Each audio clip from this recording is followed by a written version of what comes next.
For today's video guys, ayan po, magluluto po tayo ng puso ng saging.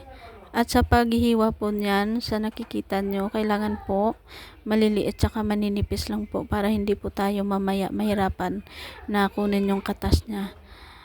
Ayan, dapat consistent po, more patience. Ayan, lagyan po natin ng asin tsaka piga-pigain.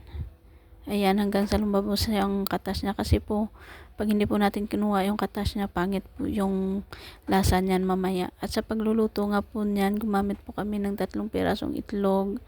Ayan, tapos naglagay na din kami ng paminta, pero depende po sa inyo kung gaano karami. Sa amin po kasi marami, ayan.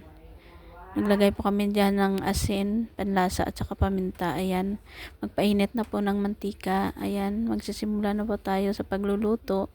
At depende po sa inyo kung gaano kalaki yung gusto nyo. Ayan, yan lang po. Thank you.